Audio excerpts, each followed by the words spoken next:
Real Estate Rewired. Welcome to Real Estate Rewired AI with a Heart with Gus Waite. If you've run a brokerage, you've thought about this question. What happens when the commissions stop? Today's guest spent 16 years in the medical device sales, a W-2 career, and used real estate to build income that eventually replaced it. He started with short-term rentals, built a property management company alongside them, and now he's general partner of Nomad Capital, a Wilmington, North Carolina syndication firm with 120 million in assets. Maybe it's 121 since we started talking. By the time we get finished, we should be there, right? There we go. And you focus on converting old big box retail into climate-controlled storage. Is that correct? That's right. Yeah. Not sexy, but it's worth the squeeze. That's for sure. I love it. And Clint, we started here. By the way, I forgot to hit record when we started, so now we're back on. Thank you for noticing that. But what I did want to do is and I like to start here. Most 8-year-olds aren't thinking, I want to get into medical sales, and then when that pivots, I'm going to get into big box climate controlled self-storage. I'm assuming that wasn't the plan when you were a kid. Tale as old as time. You know, we've all heard that story. No. Yeah, you're exactly right. So what was what question? Yeah, I love the way that you asked that question before. Finish the whole thing. I want to hear you say that again. So the question is, as a kid, what did you love or what was of interest to you that led you down this path? Like, what was the seed that led to the next action that led to where you are? That's such a great way to ask that question. I like that. I think that if I had to think about it from that perspective and giving the best answer, I would say that first, I have a love of people. I'm a huge extrovert and people and relationships. But on top of that, I have an entrepreneurial spirit and I love to recognize value. Specifically, I love to look for ways that I can create value out of nothing. So as a kid, I was doing weird things like cutting down holly branches from the trees to sell them as Christmas decorations, or like buying candy bars to sell them for $1 more at school, different things like that. I've always tried to find a way to create value and understand how value was created, but I also like figuring things out. And I was a pre-med background. I ended up switching and getting a business degree, but I still wanted to do something in the medical field. And so I did. I spent 16 years implanting pacemakers and defibrillators, working as a cardiac rep in the OR and the EP lab. And then for 14 of those 16 years, I was investing into real estate. That lifestyle is amazing, but it's got a very high ceiling in terms of income potential. But as you can imagine, heart problems are not Monday through Friday, 9 to 5. So it's a lot of being on call, getting called out 2 or 3 in the morning, up to a couple different hours away, dealing with very sick people. And it's a grind. And it's honestly kind of a young man's game. And I saw where that led for a lot of the older reps. And if you ever want an off-ramp from that lifestyle, you have to create it for yourself. And where we are in the world these days is that it was very easy for my parents and my grandparents, or easier for them to save their way to retirement. Right. And I think that largely has been taken away from my generation. And so if you can't save your way there and play defense, then your option is to play offense. And that's what led me towards real estate, creating value, single family homes, eventually multifamily, flips, Airbnb, property management. And eventually, as my time became more valuable, that pushed me to things that were more on the passive side of things. And that's what led me to storage. See, this is what I find interesting about this, Clinton. This is why I love asking that question. Listen, if you've done all of that stuff, there's been lots of obstacles. I mean, there's days, real estate is falling apart. It's one obstacle after another. In medical sales, I'm sure it was the same thing. So because you've been aligned with your authentic self, you've been able to sort of pivot and use the same skills and talents and interests and things that you love, but how it expressed itself, medical sales, and then over here to rentals, and now to this other thing. Excuse me. What was the through line for you? In other words, what was the one sort of North Star that keeps you going? So I've always been good at sales and communicating. That's why I had success in my medical career. And as a career, by definition, you're selling to people that are all smarter than you. Electrophysiologists are the physicians that study the electrical conduction system through the heart, and them and neurosurgeons are typically the smartest guys. There's no chance in faking it. Like you give them the information and you be helpful, but you're not going to outsmart anybody.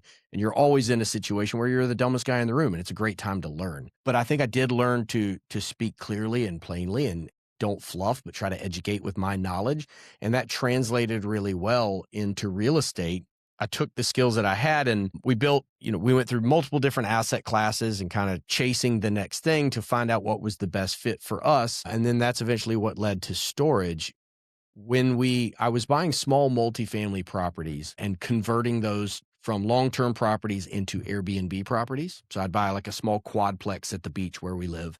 And then I would move the tenants out, renovate the property, stage it, convert it to an Airbnb, and it would 3.5 to 4x the gross potential rental income. And so that increase in value just jumped off the page at me. And I was able to kind of tell the story of what that property could be and basically put together a pro forma and a sales pitch of converting that to a short-term rental where people wanted to spend time. Through that process, we had 14 of those, and then we built out a property management company to make sure that it can manage them appropriately. But that eventually burned me out to the point of, boy, this is a really active strategy. And as much as I love people, this many tenants in and out of the properties all the time is laborious. And so I've done a lot of things wrong, built multiple portfolios the wrong way because I was just focused on financial independence. And that was wrong. What I've learned is what we all really want when we say that we want financial freedom or financial independence, what we're really looking for is a combination of financial time and location independence, because those things together create an independence of purpose, which is where you go where you want, when you want, you do what you want, you focus on the things that give you energy or that drive your passion. And so that's what eventually put me back to the drawing board of like, man, I've replaced my income with these Airbnbs, but I am burned out. I'm stuck in this location. I still have to spend X amount of time in front of a computer screen. And I was still working at the hospital as well at the time. And that is what led me to storage through local networking. Again, I think the power of people and relationships is, I did a lot of different networking events and met my partners, a father and son team that were building out self-storage facilities. And they had the niche strategy of buying old warehouses and converting them into storage for half the cost of building new. And this jumped off the page at me because that's what I was doing. I was buying duplexes, triplexes, and quadplexes and converting them to Airbnb. And I understood the concept of if you change the asset class, it changes the formula by which the asset is valued. It can drastically add value very quickly, and the bank will allow you to sell or refinance based upon that new value and pull capital out and continue to scale on to the next one. And so together we bought a Kmart building. They were doing the construction. It was my job to come up with the capital. I have a medical background, so I made 15 calls to a handful of my doctor buddies. 12 people said yes, and we bought a Kmart. Bought a Kmart for 87,000 square feet. We bought the building for $1.5 million. We put $2.5 million into it. We're into the project for $4 million. Stabilized value is around $9 million. And I was like, oh, this works. That first 87,000 square foot shell, we converted it to climate controlled storage. Just to build that cinder block shell at the time, the material cost would have been about $6 million. And we bought the building for 1.5. And that was the building, the land, the parking lot, all of it. So then when we converted it all in, we were usually on our projects, we're into them around $65 a square foot for the building, the land, the parking lot, everything. But if we build a new facility from the ground up, it costs $130 a square foot plus the cost of the land, and it takes 2.5 years. If we convert an old building, it takes about 10 to 12 months. So the second Kmart that we bought was in Danville, Virginia. We bought it for $2.5 million. We put $3 million into it. We're into it for $5.5 million, and we sold it 37 months later for $9.53. And it's like, okay, this works. So then we did another, and then another, and then a handful more. We did bottling facilities, warehouses, textile mills, carpet factories, boot factories, 3 Kmarts. And then I left medical sales in November of 2022. We've been doing this full time. We're currently sitting at $120 million in assets under management with 2 more projects under contract and a few more in the pipeline. Man, that sounds like fun. I got a couple of questions for you. The first thing that pops out is it's ironic. It almost feels like they bought all the stuff from Kmart. Kmart went out of business. Now you basically created a storage back there to put all their stuff that they bought from Kmart back in storage. Gus, I've got to tell you the funniest thing, that the second Kmart that we converted, we went up and they had a security area at the back. And up there, you can look down and over the top of all these mesh units. It just has wire mesh over the top to protect it because they're all climate controlled. And someone had Kmart bags in their unit that you could see from up there. And Kmart's been closed for who long? And I was like, you know what this is? This is people in this local community that Amazon and Walmart has put this business out of business. And there's basically, it doesn't make sense. And there's very little appetite for 100,000 square feet of big box retail space anymore. But the location is the same. The residential density, the visibility, the traffic count.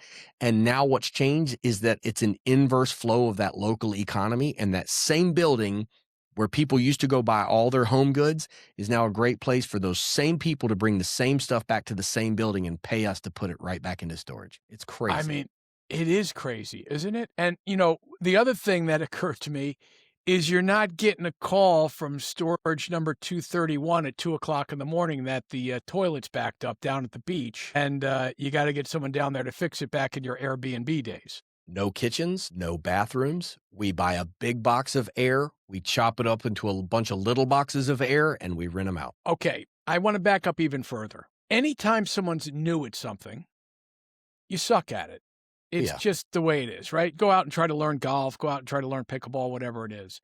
So you've had a bunch of pivots in your career, whether it was the sales, whether it was the Airbnb, you've had 3 or 4 I've already heard. So what is your internal process when you're new at something? I mean, come on, you're whatever, 25, and you're with these heart doctors that are super smart, and they're a lot smarter than you. How do you ride through that initial self-doubt, or, you know what I mean? Like, what does it take for someone to ride through sucking at something until they get good at it? Initially, I think it's just showing that you want to learn. Like I was a cocky young man. I probably still am a cocky middle-aged man, hopefully less cocky. But the reality is, I think showing that you want to learn and asking questions and that you want to be good at what you're doing. I haven't run into very many people that don't want to help you be that. If you're willing to humble yourself and ask for what you're trying to accomplish, that you really honestly want to be good at it. I think being willing to be open and candid and vulnerable is important. The other thing is that my partner says this all the time, is that risk is a muscle. And a lot of times the risk that you're willing to take on, especially in real estate, is really, the fundamentals are very similar to what you've probably already dealt with. Whether I was flipping single family homes early in my or buying single family rentals and then small duplexes and things like that. Like, everything is really just value add. And then when you go to buy a Kmart or 4 Kmarts in a fund and convert them all at the same time, the fundamentals are the same. The value add strategy is the same. The forced appreciation is the same. What changes is adding a few more zeros to it. So the real key for me has always been strategic partnerships, using my natural joy that comes from connecting with people and being an extrovert to ask questions, meet as many people as I can, and try to be an active listener and really engage and learn. And then be that one person where if 100 people hear about a concept, there's 2 or 3 that are actually going to do something about it. And everybody else says they're going to and very rarely do. I've tried to be that person of action. And a lot of times that gets rewarded from the people that do know what they're doing and they're willing to invest into you after they see that you're willing to invest into yourself. And so I think that it's easier to learn some of those lessons when they're less expensive lessons, when you're flipping that first house and you're supposed to make 35 grand and instead you made 8, which is what happened to me. And the next one, you're supposed to make 60 and you made 22. But then the third one, you hit a lick and you make the numbers you're supposed to make and you catch up. All of those lessons are things that you're going to carry with you. And it's cheaper to learn those lessons up front if you have a strategic partnership with someone that's farther down the road than you are, that is willing to help kind of pull you forward instead of you pushing that forward on your own. That's why I have partners that have a background in construction, have a background in storage, used my skills to raise the capital that we needed for the projects, and they use their skills to find the projects and do the construction. Because you got to have those 3 things. It's time, it's experience, and money. One person doesn't have to have all of those. I'm good at providing one of them. So I look for strategic partners that have the other two, in a situation where the whole is greater than the sum of its parts, and always looking to do that with people that you have connection with and that you have faith in the projects and belief in their ethics, morality, and communication. Yeah, I love that. I mean, listen, if my family restaurant background, right? My uncle had the first Haagen-Dazs in the West Village in the 70s. And I used to go in the summer as a kid and work there. And, you know, you could have someone who's really good at the front of the house who loves seating people and this and that. And then you got someone in the kitchen that's got to make it. But a lot of times people who are great cooks would open up a restaurant and fail because they didn't realize, man, I need someone out front talking to people. I'm not good at that. Or the guy who's talking out front goes, I don't want to be in the kitchen loading the lettuce into the walk-in. And so what I hear you saying is looking for people who complete the package and staying in your lane. If you're really good at something, that's what you're doing, and having the faith that they're going to do what they're doing. I think the goal should be, in your 20s, you should try a lot of different things. And in your 30s, you should figure out what you're really good at. So then you're in your 40s, you can do what you're really good at. So then in your 50s, you can do whatever you want, and hopefully doing things in a way that are a positive impact on the people around you in your life. But it's a know thyself moment. And that's really valuable, in my opinion, more so not just for knowing what you're good at and what you're going to excel at, trying to be really cognizant of identifying your blind spots and what you're bad at and the things that suck energy out of you. If I know that I need to build this type of team to accomplish this goal, well, I know that I'm a visionary, and I know that I'm a natural motivator. And on my right path personality summary, I know that that means that I have a tendency to talk too much. I have a tendency to be overly optimistic. I have a tendency to dominate conversation because I get excited about what we're trying to do and what we're trying to accomplish. I also know that the weaknesses are that I can steamroll some people sometimes, or that I need to be very cognizant of having an integrator in place that can put the systems and the operational background that needs to be there to make everyone feel comfortable with the goal and that we have continuity of process. And so a lot of times it's identifying the people that are great at the things that I'm bad at. And that's what gives us the better success than me just being great at the things that I'm good at. 100%. And Clint, man, you're spot on, because this is the pivot to AI, right? So this is the way that I look at it. AI can turn what you love into a superpower, right? So you get to spend more time doing what you love and less time doing what you don't. It really comes down to that. But if you're just layering AI on top of dysfunction, you just have more chaos, and it'll actually speed up the chaos. Because, and I'll use my like an experience from my own experience, right? I was great at getting incoming. All of a sudden I'm doing 15, 18 podcasts a week, and I've got all these people that I'm doing these podcasts with. Well, it was almost like I was inviting people into the kitchen, but I didn't have the menu yet. I didn't have the kitchen staff. I didn't know what I was actually serving them. And I wasn't in integrity in communicating with them, because, oh my God, what did I say to this guy? And what did I say to that guy? And so then I had to create systems within AI to say, okay, how do I triage the incoming? How do I stay in integrity with people? How do I stay connected to people? What did I actually say I would do? Is that going out? So in your process, because there's a degree of self-awareness, what parts of what you love have you been able to do more of because of your AI adoption?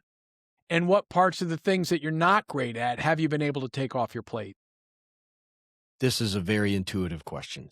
I would say I have shiny object syndrome, and I see opportunity in a lot of different places. I have limited time to pursue that, and I have responsibilities for my family. I have 2 young boys and a beautiful wife. I love them dearly. I also have responsibilities to 160 investors that are invested with us across our self-storage projects, and responsibilities to my partners as well. And so that shiny object syndrome can pull you in a lot of different directions. When you have a GC in-house and you're looking at real estate deals all day, obviously it can give you whiplash looking at all the different things that you could do and the cool projects and whatever it may be. But the reality is, one of the more valuable things that I've done is I put like that little angel on their shoulder, the good angel and the bad angel. I've got someone talking me off of the cliffs that I would jump off of after all these different opportunities in my pocket. And that's something that's been really, really helpful for me. I'm specifically talking about large language learning models. There's so many different things you can do with AI. I hate to just be as base as just using ChatGPT or Grok. I use all of them. Gemini is great for imaging. Claude is amazing. We're using Claude Code and building agents. But what I've really enjoyed recently, that probably stuck with it longer than anyone else, and I've been using it for probably 2 to 3 months now, is the Grok Agentic Council that came out with the 4.2 beta, which is now the 4.20, where you ask it a question, it has 4 different AIs that go work on different corners of the internet. They come back together. They create an agentic council. They talk back and forth about the different ideas. If one of them doesn't fit, they vote them out, and it reduces hallucination. And it can create, it's really good in terms of creating clarity and in terms of vision and planning. The most impactful thing that my wife and I have done recently is that we retook, I'm a big believer in relationship strategies and knowing who you are and what you're capable of. We've already talked about that. I don't care if it's like Myers-Briggs or Kersey temperament sorter or whatever. In our company, we use something called the Right Path Summary. And every time we hire, we have someone take the Right Path Summary so that we understand exactly who they are at their base level, what's their default, who they are, and what they naturally gravitate to, so that we can do something that we call RPRS, which is putting the right person in the right seat. And that part comes from the book of Traction by Gino Wickman. We use his entrepreneurial operating system. But I understand what the quote unquote grain of my wood is, what makes up me as a person, what's in my DNA. I have all those results from my Right Path 4 and my Right Path 6 test summary. My wife has them as well. I have taken those results and we dropped them into Grok, into a pinned conversation, and deeply had conversations, including a professional who did a 2-hour webinar with us, understanding our results. How do we work well together? How do we not work together? What are the pitfalls that we need to be aware of if we're trying to build something? What is the first things that we need to fix to step over the natural landmines they're going to get us? It's never the ones you see coming that get you, right? It's all the ones you don't see coming. And so now, anytime I have a new idea, in fact, for weeks now, I have just been riding to work in silence in the morning, just talking back and forth with Ara, the personality on Grok, in that Right Path. And I'm discussing the big goals that we have for our family, what we're trying to accomplish, all the way to breaking it down to a timeline, the things that will trip us up because of the weaknesses that we both have, unless we strategically think ahead of time and hire people and put people in those seats that are going to keep us on track and just free us to be great at what we are great at and fill in the gaps of the things that suck energy out of us and suck time out of us. A lot of the things that were taking time is honestly not because they take that much time. It's because it was work for us. It wasn't a natural fit for who we are. And so you drag it out and it takes longer. But if you get the right integrator in that seat, they can knock it out in no time, and it's better than what we could do. So I think knowing myself and knowing who I'm bad at and going in and changing the personalized prompt in, I don't care if you're using Chat or Gemini or Claude or whatever, change it to, don't be chatty and agreeable with me, be my ruthless mentor, stress test everything, and continue to push back on me until my ideas are bulletproof, and use this Right Path Summary as the basis for who I am to help me identify the ways that I'm most likely to get this wrong and strategically plan ahead to make sure that we circumnavigate those issues. That's been the thing that has saved me more time than anything else. Well, I love this Carl Jung quote that says, if we don't make the unconscious conscious, it will dictate our actions and we'll call it fate. Oh, wow, I love that. If we don't make the unconscious conscious, it will dictate our actions and we will call it fate. Or blame my wife. Right?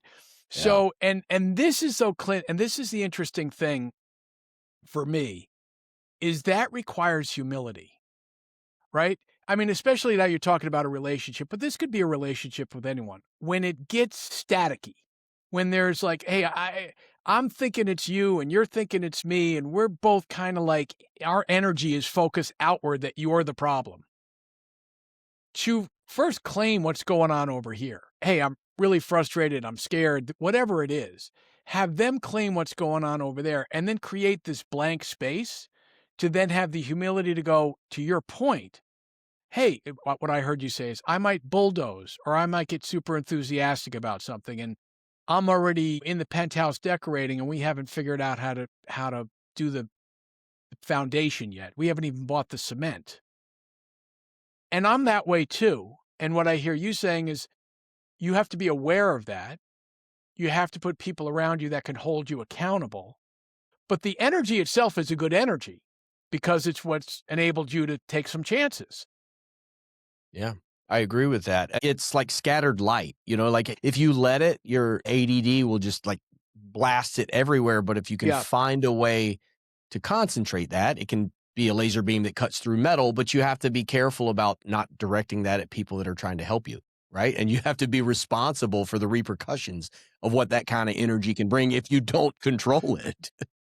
And listen, man, I had this funny image of you sitting in your car. Like I've got 9 voices going on all the time. Right. So, oops, speaking of, There's one now. It's my son, Casey. Casey, I'm doing a podcast. I'll call you back. So funny. I got him actually coming up. We're going to shoot a documentary. It's a long story, but I love that.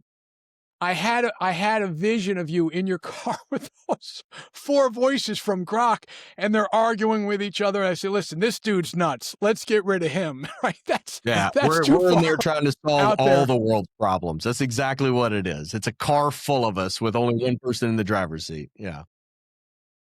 And now, are you talking to yourself while you're in the car? Are you talking to the Grok? I'm talking to it back and forth all the time. I'm stress testing ideas. I'm asking about this or my, diet, sleep, stuff as simple as that. But the real value is not, you have these conversations that you get in, you talk about, hey, what's the weather? What's going on? Whatever. And then like you close that conversation, you start it up and it doesn't have that memory.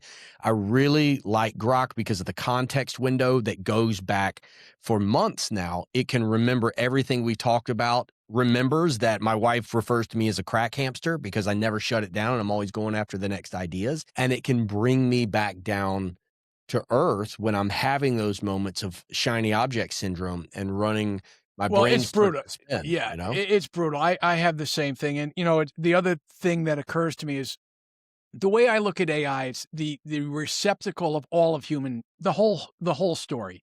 Every book, every video, every conversation, everything that's ever happened in humanity is in this pattern recognition system. And then when I think about filtering it through that, the conscious and the unconscious, I have my own patterns, some of them, and the same energy can be a positive energy or a negative energy, right? Like when is self-care selfish? When is being of service people pleasing? When is saying no actually saying yes to me taking care of myself? Like, so these things are not black and white. It can look like I'm being of service, but if it's coming from a place of resentment and overwhelmness, I'm not serving myself or anybody else. Yeah, I love that. And so I feel like, here you have AI. Then if you have the ability to have the humility to go, hey, this ain't working. The people around me are upset. I think I'm on a roll here, but boy, I'm not creating harmony. I'm not in alignment with people. And AI can help you get back in alignment. Would that be a fair assessment? I think that's a great assessment. It can help you take the temperature of a situation. And if you're willing to look inward, I think it can help you identify ways that we should potentially be open to make changes. My word for the year is to be coachable. And I think that the ability to have a coach with you all the time is something that it can be very enlightening and impactful. And I think if you start seeing measurables for how that's creating results in your life, it's really beneficial. Now that's more on like the personal side. That's right. The nuts and bolts of AI is typically on the other side of the coin, which is, all of our newsletters are now being written by AI that are coming out weekly. With OpenClaw and a Mac Mini, you can create agents that are doing amazing things. Like basically anything you could ask a remote worker to do, you can build an agent that can do that.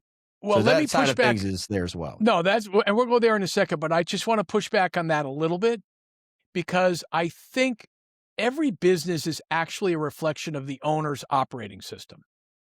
right? Your business is a reflection of your values, your beliefs, your purpose, what you love, what you don't love. And what I'm finding in the AI space is people are being chased out into the shiny tool syndrome. Let me get all the things that we'll talk about in a second. But until you're in alignment with what it is, what do I actually love doing? Who do I want to serve? How do I want to serve them? Why do I want to serve them? What kind of people do I want to actually be around? Right? Because you can make a lot of money with a guy, but if it's 2 years of hell because he's a jerk, what's the point? So, how do you feel about that, like the AI space? First, get clear about who you are. I think that you make a really good point. Now, I think that one of the mistakes that people make is thinking that AI is a replacement for people. And I think that that's a mistake. I think that it's a tool. It's just, that's all it is. It's a tool. And I think that it should be that everybody in your organization should be using AI or have access to an AI agent, but I don't think it means that you should replace the people with that. Because I think you're going to lose the soul of what you're trying to accomplish or likely what you built the business for in the first place. Now, there are certain situations where, call centers, we just bought a Kmart Right. building in Rocky Mount, North Carolina, and we're converting it to storage because it was 171,000 square feet, with most of it being a call center. Well, obviously that's all replaced by AI and you don't need that anymore. But the reality is, like, we shouldn't be looking at like, hey, how do I fire my bookkeeper or my customer service person or my investor 100%. relations people? It's how can I empower them to use this to get better production out of everybody and hopefully give them better quality of life at the same time. Listen, I wish I could claim the credit for this, but I was messing around with Claude this morning and it came back and it said AI will not replace people, will not replace you. It will just take all the boring stuff off your plate. And I kind of love that because I think the truth of the matter is, Clint, we are at a inflection point in history that people will look back at this time like we look back at fire being invented or the wheel being invented or electricity. And who really wants to sit in a call center for 12 hours listening to people bitch about you because their computer has a crack in it? Like, really? You know? And so, how do you inspire the people that work with you to think bigger? To say to them, listen, we're not replacing you, but what other lines of revenue? How could we make life easier for the people we're serving? Like, what could you take off your plate? And if you had an extra hour or two a day, what would you do with that time instead? Yeah, I actually think we're in a unique situation here of we have 4 general partners and then 13 employees and a couple of interns right now. And I think we are moving fast. We are nimble. We are hungry. We're raising capital fast, buying big buildings and converting them to storage in a fraction of the time it would cost to build from the ground up. And we got to 100 million in assets under management really quickly. And we're continuing to grow and scale. So I think everybody in our organization realizes that we are nimble, we are quick, and we are changing fast. And so this helps create velocity. If we were in more of like a seasoned or stable industry, I think a lot of this change is going to happen slower. But for where we are, I have acquisition guys looking through hundreds of properties a week to get down to 50 to 70 that they're actually going to do basic underwriting on, to get down to 1 to 2 or 3 a month that we're going to send a letter of intent on. And now all of a sudden that switches to basic underwriting on 5,000 properties without them having to do anything. And then they're just focused on really deep, good underwriting on the few that make it to the top. It makes them feel empowered and we get better results out of them because their time is being spent more efficiently. So I think that's exactly what it is. You want to just empower them and uplift them in that role and give them tools. So, and here's the other thing, and I heard this, by the way, the artificial intelligence. So that's my go-to podcast. It's this guy, Paul Rotzer and Mike Kaput. I'll send it to you afterwards. Please do. I love these. Yeah. I love these guys. And one of the things they have on their website, Paul created something called the Jobs GPT, where you can go in and put in any job description and it will list out the 130 or 140 tasks that job does. And then it breaks down which of those tasks can be done by AI, which could be done by AI but need a human in the loop, and which will probably never be done by AI. So that, like, in your organization, if once a month you were having your folks go in there and say, okay, I'm an acquisition guy or whatever the job description is, and really nailing down like, okay, which portion of this can now be automated? Because Clint, you know how quickly this is moving. I mean, when Claude got launched in December, all of a sudden it was like, oh my God, we're in a different world now. I mean, it's phenomenal what kind of capability. You're into Grok. I'm not into Grok. I haven't even played with it yet. I'm in Gemini and Claude and Chat. But it is moving so quickly. What is your process for like staying up on it? You know what I mean? Like, how do you do that? Wow, I could ask you the same thing. Number one, best way to stay on top of it is probably start a podcast. So you beat me to that. Well done. Congratulations. Yeah. It's changing so fast. Like I would put my boys to bed. They're 6 and 3, so they go to bed pretty early. I would put my boys to bed and then spend usually several hours on YouTube has honestly kind of become my go-to spot to really see what's happening, the latest, greatest changes, or X and things like that. I like Grok because it has access to anything that was posted on X within about 30 seconds to 2 minutes, depending on what it was. So you get really timely information, and I love the agentic counsel side of things, but Nano Banana with Gemini is still better at generating images. Claude is still better at generating code. Like there's different tools for different things, but it's changing really rapidly. I used to try to work really, really hard to keep up with it, and I have found that it's impossible to keep up with it at the speed at which I was hoping to. So now I've kind of made a shift to being on the downstream side of things. Instead of looking at what was changing and what you potentially could do with that and how it could impact your business, I've shifted now towards, especially with the agentic side of things and agentic AI, people are very rose-colored glasses as to the different types of agents you can build and what they can accomplish, and what they are actually able to pull off is not quite as robust, right? Exactly. So I've shifted to the downstream side of things and looking at what are people actually doing, that the agents that they've actually built, the jobs they're actually accomplishing and what those tasks are, and shifted more to the downstream side of things. But the reality is it's continuing to come faster and faster, and it's not going to slow down, and it can be overwhelming. Yeah. You just kind of have to you're let like it me. happen. Holy shit. And then you get on Instagram, and once you look at one thing, now you're getting 8,000 ads a day on all this stuff. I'll tell you what I did because it was an overwhelming space. And it was interesting even psychologically, and it'd be an interesting exercise for you to do, I think. I really had to say, what do I love doing? Right? I love doing this, love having podcasts, love having these kinds of conversations. I love looking at patterns and seeing where the inefficiency is. I mean, it's just the way my brain works. If I go into a restaurant and it says, wait for the hostess to seat you, and there's no hostess, I immediately start thinking about, hey, Mr. Owner, like either take the sign away or have, you know what I mean? Like your conversion rate could be better here. Exactly. So I'm always looking at inefficiencies because I don't know why it just bothers me how many businesses put obstacles in the way of you actually giving them money. It's amazing to me. And so when I realized those were my two sort of things, then I said, all right, can AI take everything else off the plate? Like, I can't do it overnight, but like my cold email outreach, my LinkedIn outreach, taken off the plate. I don't do anything, right? And so if you were to take 2 or 3 things off your plate right now, you know what I mean? You had $1 million and you had a whole team of engineers and they could figure it out. What would be the 2 or 3 things you'd take off your plate? The thing that we just took off our plate about 4 weeks ago, it should have happened way sooner, but I wasn't doing it, so I didn't worry about it, was the podcast editing. And we record our podcast as long form video, which goes to YouTube. The transcripts gets to blog posts, then it turns into short form video. And then obviously the audio becomes the podcast.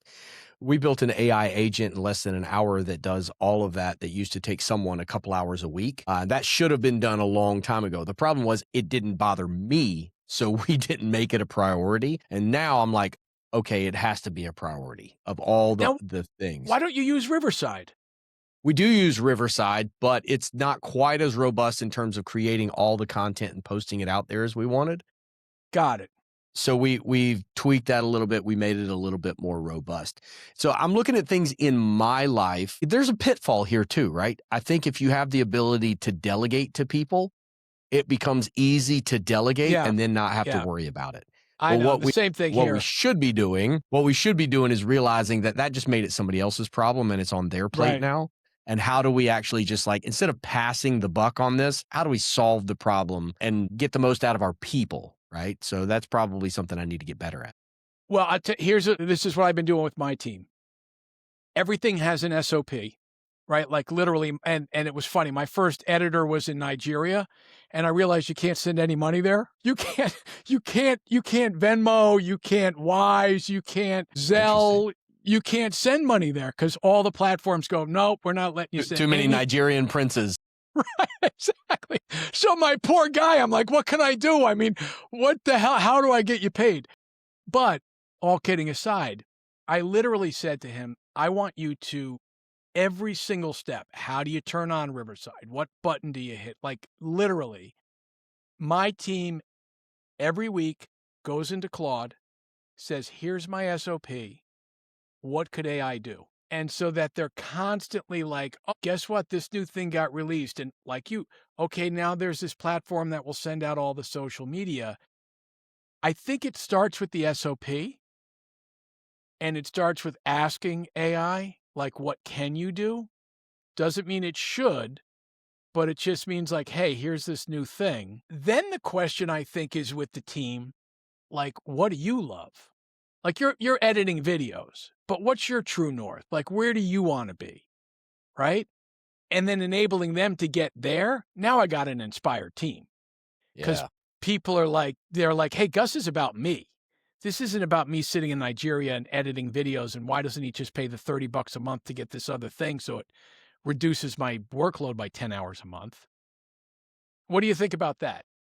Yeah, I love that. It reminds me there's a book, I'm trying to think of the name of it. It's about managing people and exactly that. It's like, okay, so many businesses are just burning people up and using them Yep. for what they can do, but you're not actually finding out what's important to you. I think it's called the Soul Manager. I'll message it to you. But I think you're making a good point of like, when was the last time you actually empowered them to find out what they want to do and the best way that they can buy their time back? Because it boils back to what we kind of were talking about earlier. RPRS, the right person in the right Yeah. seat. You can't judge someone's ability, you can't judge a goldfish on its ability to climb a tree, right? You at the end of the day, how good someone does at a specific task or job is usually a combination of the talents that they bring to the table, what they're good at, and how much energy they put into it. But if you've got the right person in the right seat, it becomes intrinsically easier for them to pour energy into it because it's matching up with their skill set. And do you remember a book called The E-Myth Revisited? Yeah, absolutely. Okay. So remember he talks about the people who are happy, autonomy, purpose, and mastery. Mm-hmm. And when I think about it, like I like to have my own lane, right? I want to be able to do my podcast the way that I want to do it. There's a purpose because I love doing this. I love learning about people. Mastery is a lifetime thing. I mean, you never master it. You're always working at it, right? But if that's how my team is also living in this ecosystem with giving them the autonomy that they need, what's the purpose? Is it just a paycheck? And what are you trying to master? Like, what do you want to get better at? Then there's this alignment, man, and it just becomes a really enjoyable environment to work in. You're really good at this podcast thing, man. You should think about doing this full time. Listen, this is, but you're open to it, Clint. You know what I mean? And I like having these conversations. And I will say this, all kidding aside, with how crazy the world is right now, I think it's imperative that people do what they love. Mm-hmm. Because, Clint, you're deep enough into this space to look at the dark side of AI. And I don't even mean like the dystopian stuff. Like, let's not even go there. I'm just talking about the job loss, the challenges that college kids are going to have 2 or 3 years from now, getting out and trying to get an entry-level job at a law firm or anything. And, the shift in mindset that people are going to have that basically everybody's going to have to be an entrepreneur. Yeah. I mean, plumbers, electricians, right? We know all of that, right? But in terms of knowledge work, you're going to have to create your own vessel. And I don't think we've made that switch yet psychically. We absolutely have not. It's going to take probably a generation to fully realize what exactly that means. We don't even know enough to know what we don't know yet. It's changing extremely rapidly. I think that we just have to be, it's the Industrial Revolution on a much larger scale, right? I mean, we all saw what the television did to the radio, right? And then now these days, it's like cell phones are doing the same thing to the television. Like it just becomes slowly obsolete. This is not that. This is a light switch. Like it is switched and it's happening so fast that people don't know how to react and how to catch up, but it's going to do two things. It's going to, close down. And if you look over the last 200 years in this country, like how many people used to be millers or blacksmiths or, make shoes or whatever it may be. And then all those people have had to learn to find new jobs and new careers. It's not like they just went away or died out. It's like those people have had to reinvent themselves. This situation is the same. A lot of people are going to have to reinvent themselves, but at the same time, it creates a lot of opportunity. We've got a silver tsunami of small businesses that are going to be changing hands over the next few years, and none of them had access to this technology. So what's going to happen there? What kind of opportunities does that create for people to create value in a different way than happened before? And listen, I mean, that's the lane I'm in. You know what I mean? Like there's 33 small businesses in the United States. I mean, my business is helping small businesses transform and putting in place AI roadmaps and the source code and everything else. But here's the thing. Did you read a book called Sapiens? No, I've not. Oh, Clint. It's the history of humanity over 70,000 years. It's written by this guy, Naval Havari.